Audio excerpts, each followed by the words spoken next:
Hi all, welcome back to our channel south Indian couple in Delhi. ఈరోజు మనం ఇంట్లోనే ఈజీగా ఎగ్ పఫ్స్ ఎలా ప్రిపేర్ చేసుకోవాలో చూద్దామండి.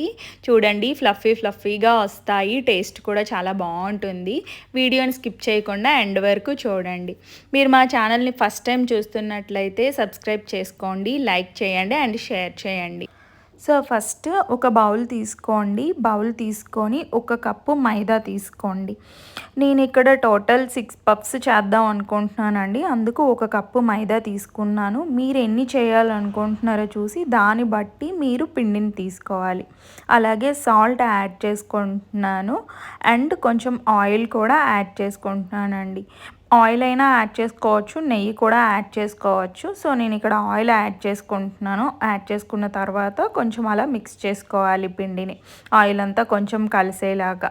అలా మిక్స్ చేసుకున్న తర్వాత ఇంతలో మనం ఎగ్స్ కూడా ఉడకబెట్టుకోవాలండి. ఒక సైడ్ 3 ఎగ్స్, నేను 6 పఫ్స్ అన్నాను కదా, సో 3 ఎగ్స్ పెట్టుకొని ఉడకబెట్టుకుంటున్నానండి.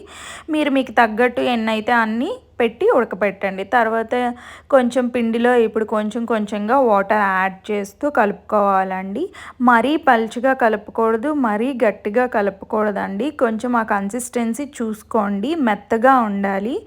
మరీ మెత్తగా కాకుండా కొంచెం స్మూత్గా రావాలండి. అలా వచ్చేటట్టు కొంచెంగా వాటర్ యాడ్ చేసుకొని పిండిని కలిపేసి పక్కన పెట్టేసుకోండి.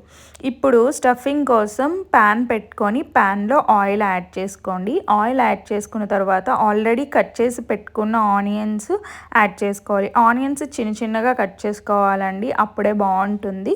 సో ఇక్కడ నేను ఆనియన్స్ యాడ్ చేసుకున్నాను. ఆనియన్స్ యాడ్ చేసుకున్న తర్వాత ఇలా ఒక 2 to 3 minutes కలుపుతూ ఉండాలండి, వేగేంత వరకు. అండ్ ఇక్కడ మా ఆయిల్ మస్టర్డ్ ఆయిల్ అండి, అందుకే కొంచెం కలర్ఫుల్గా ఉంది. నార్మల్ ఆయిల్ అయితే నార్మల్గానే కనిపిస్తుంది. అండ్ ఇక్కడ స్టఫింగ్ కూడా మీకు ఎంత కావాలో దాన్ని బట్టి చూసుకొని మీరు ఆనియన్స్ అన్నీ కూడా వేసుకోవాలండి. సో ఆనియన్స్ వేగేసాయి. ఇప్పుడు నేను అల్లం వెల్లుల్లి పేస్ట్ యాడ్ చేశాను అండ్ సో రుచికి తగ్గట్టు సాల్ట్ యాడ్ చేసుకున్నాను. అలాగే పసుపు, కారం, ధనియాల పొడి, జీలకర్ర పొడి కూడా యాడ్ చేసుకోవాలండి. అన్నీ యాడ్ చేసుకున్న తర్వాత ఒకసారి కలుపుకోవాలి. ఒక 2 to 3 minutes అలా కలిపితే కొంచెం కారం అవి పడతాయండి. అలా కలుపుకున్న తర్వాత అప్పుడు కొంచెం వాటర్ యాడ్ చేసుకోవాలండి. వాటర్ యాడ్ చేసుకొని మూత పెట్టుకోవాలి. సో అప్పుడు మనకి కొంచెం ఉడుకుతుందండి. ఆనియన్స్ కొంచెం ఉడికితే కొంచెం మెత్తగా ఉంటాయి, అప్పుడు స్టఫింగ్కి బాగుంటాయండి. సో ఒక 2 to 3 minutes అయినా మినిమం ఉడికేలాగా కొంచెం వాటర్, దానికి తగ్గట్టు వాటర్ యాడ్ చేసుకొని అలా కలుపుకున్న తర్వాత అప్పుడు మూత పెట్టేయాలండి. మూత పెట్టేసి మ్యాక్సిమం ఒక 5 minutes అండి. 5 minutesలో కొంచెం వాటర్ అంతా ఇంకిపోతుంది. వాటర్ అంతా ఇంకిపోయిన తర్వాత చూడండి ఉడికిపోతుంది. అప్పుడు మనం ఇలా కొత్తిమీర యాడ్ చేసుకోవాలండి. కొత్తిమీర యాడ్ చేసుకొని పక్కన పెట్టేసేయడమే, అంతే అండి. స్టఫింగ్ రెడీ అయిపోయింది. ఇప్పుడు మనం ఎగ్స్ ఉడకబెట్టుకున్నాం కదండి, అవి ఇలా హాఫ్గా కట్ చేసుకోవాలండి. నేను ఆల్రెడీ 3 ఎగ్స్ తీసుకుంటున్నానండి, సో హాఫ్గా కట్ చేశాను.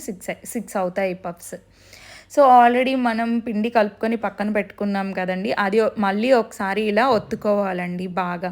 చూడండి, కొంచెం స్మూత్గా ఉన్నట్టే ఒత్తుకోవాలండి, మరీ ఎక్కువ గట్టిగా ఉండకూడదు, మరీ మెత్తగా ఉండకూడదు. సో 6 పఫ్స్ కాబట్టి నేను 3 ఉండలుగా చేసుకున్నానండి. ఇలా ఉండలుగా చేసుకున్న తర్వాత ఇప్పుడు మనం ఒక కప్పు తీసుకొని దానిలో 1 స్పూన్ నెయ్యి వేసుకోవాలండి. అలాగే 1 స్పూన్ కార్న్ఫ్లోర్ కూడా వేసుకోవాలి.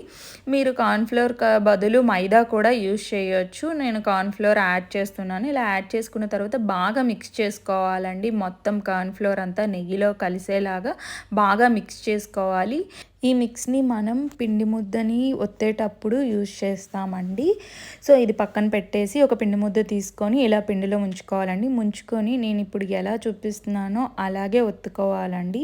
మీకు ఎంత పలుచగా వీలైతే అంత పలుచగా ఒత్తుకోండి. ఇంకో వైపు కూడా టర్న్ చేసుకోండి. ఇంకో వైపు టర్న్ చేసుకొని అలాగే ఒత్తుకోండి. పిండిని కొంచెం చల్లుకొని ఇలా ఒత్తుకోండి. చాలా పలుచగా ఒత్తుకోవాలండి. పలుచగా ఒత్తుకుంటేనే మనకి ఫ్లఫీగా వస్తాయి. సో చూడండి, నేను ఇక్కడ చూపిస్తున్నట్లు అంత పలుచగా ఉండాలి. ఇలా ఒత్తుకున్న తర్వాత ఇప్పుడు ఆల్రెడీ మనం మిక్స్ చేసి పెట్టుకున్నాం కదండి, ఆ మిక్స్ని యాడ్ చేసుకోవాలండి. మరి ఎక్కువ యాడ్ ఎక్కువకూడదు, అలా అని తక్కువ కూడా యాడ్ చేసుకోకూడదు. సరిపోయేటట్టు యాడ్ చేసుకోవాలండి. యాడ్ చేసుకున్న తర్వాత నేను ఇక్కడ చూపిస్తున్నట్లు రోల్ చేయాలండి. చిన్న చిన్నగా చేయాలి. సో ఇలా మొత్తం రోల్ చేయాలి. రోల్ చేసిన తర్వాత ఇప్పుడు దానిని మనం ఎలా అయితే ఒత్తామో దానికి ఆపోజిట్గా టర్న్ చేసి పిండిని వేసి మళ్ళీ సేమ్ అలాగే పిండిని ఒత్తాలండి. మీకు ఎంత పలుచగా వీలైతే అంత పలుచగా ఒత్తుకోవాలండి. చూడండి నేను ఇక్కడ చూపిస్తాను. పిండి వేసుకున్నాను కదా, వేసుకొని సేమ్ అలాగే దాన్ని అలా కొంచెం పలుచగా ఒత్తుకోవాలండి. మీకు ఎంత వీలైతే అంతగా ఒత్తుకున్న తర్వాత సేమ్ అలాగే రోల్ చేసుకోవాలి. రోల్ చేసుకొని నేను ఇక్కడ చూపిస్తున్నట్లు మీరు రూల్ చేసుకుంటే ఇలా వస్తుంది. నేను ఇక్కడ చూపిస్తున్నట్లు దాన్ని 2గా కట్ చేయాలండి, హాఫ్. ఇప్పుడు చూడండి లోపల మీకు పొరలు ఎలా చాలా బాగా కనిపిస్తున్నాయి. అలా పొరలుగా వస్తేనే ప్లఫీగా వస్తుందండి. అందుకే పల్చగా ఒత్తుకోవాలి. సో ఇలా ఒత్తుకున్న తర్వాత ఒకటి పక్కన పెట్టేసి ఇప్పుడు రెండో దానిని తీసుకోవాలండి. ఉండని తీసుకొని ఇప్పుడు దానిని కూడా ఒత్తుకోవాలండి. ఇది మరీ పల్చగా ఒత్తుకోకూడదండి. కొంచెం దిబ్బగానే ఉండాలి. మరీ పల్చగా అయిపోతే బాగోదండి తినటానికి. సో కొంచెం దిబ్బగానే ఒత్తుకున్న తర్వాత ఇలా రౌండ్గా ఒత్తుకున్నారు కదా, సో దీనికి సైడ్స్ కట్ చేస్తున్నానండి. 4 సైడ్స్ కూడా కట్ చేసి వాటిని పక్కన పెట్టండి ఆ ముక్కల్ని. సో అవి మనం వేరేగా వేయించేసుకోవచ్చు లాస్ట్లో అంటే స్నాక్స్ లాగా తినేయచ్చు. సో అందుకు అవి అలా కట్ చేసిన తర్వాత ఒక సైడ్ పెట్టేయండి. ఇలా పెట్టేసిన తర్వాత ఆల్రెడీ మనం స్టఫింగ్ రెడీ చేసి ఉంచాం కదండి, దాన్ని యాడ్ చేసుకోవాలండి. అది ఆనియన్ మిక్స్. సో దానిని ఇలా యాడ్ చేసుకున్న తర్వాత ఒక ఎగ్ ముక్కని ఇలాగ యాడ్ చేసుకున్న తర్వాత చుట్టూ వాటర్ అప్లై చేయాలండి. అప్పుడే అంటుకుంటుంది. సో సైడ్స్ నేను ఇలాగా వాటర్ 4 సైడ్స్ అప్లై చేసిన తర్వాత చూడండి నేను ఇక్కడ చూపిస్తున్నట్టు ఒత్తుకోవాలండి. మీకు చెప్పాను కదా, మీకు షేప్ ఇంపార్టెంట్ అనుకుంటే ఇక్కడ ఎక్స్ట్రాగా ఉన్నవి కట్ చేసేసుకోవాలండి. సో ఇక్కడ నేను నార్మల్గా వేసేస్తున్నాను. మీకు షేప్ బాగా కావాలి అంటే ఇక్కడే మీరు సెట్ చేసుకొని అలా దానికి తగ్గట్టు కట్ చేసేయాలండి. కట్ చేసిన తర్వాత దానిని ఆయిల్లో వేయాలండి. ఆయిల్ కొంచెం వేడెక్కిన తర్వాత అప్పుడు ఇలా వేస్తే చూడండి అలా పొంగుతుందండి. సో ఒక 2 to 3 మినిట్స్ అలా వేగిన తర్వాత అప్పుడు టర్న్ చేసుకోవాలండి. టర్న్ చేసుకున్న తర్వాత కూడా చూడండి కలరు చేంజ్ అవుతుంది. ఒక సైడ్ కలర్ చేంజ్ అయింది కదా, అదే సెకండ్ సైడ్ కూడా అలాగే కలర్ చేంజ్ అవుతుందండి. అలా కలర్ చేంజ్ అయిన తర్వాత ఇలా తీసేసుకోవడమే. ఏదైనా ఒక గిన్నెలో టిష్యూస్ వేసి దానిలో తీసేసుకోవడమేనండి. అంతే. చూడండి చూడటానికి కూడా చాలా బాగుంది, అలాగే తినటానికి ఇంకా బాగుంటాయండి. మీకు కావాలంటే డిఫరెంట్ షేప్ చేసుకోవచ్చు. అండ్ నేను ఇక్కడ చెప్పాను కదా ఎక్స్ట్రాగా ఉన్నవి మనం వేయించేసుకోవచ్చు అని. సో నేను ఇక్కడ వేయించేసానండి. అంతే అండి, ఎగ్ పఫ్ రెడీ. చాలా బాగా కుదిరిందండి. మీకు కూడా అలాగే కుదురుతుంది. సేమ్ ప్రాసెస్ ఫాలో అవ్వండి. ఓకేనా? థ్యాంక్స్ ఫర్ వాచింగ్ అండి. Bye. We will meet in next video.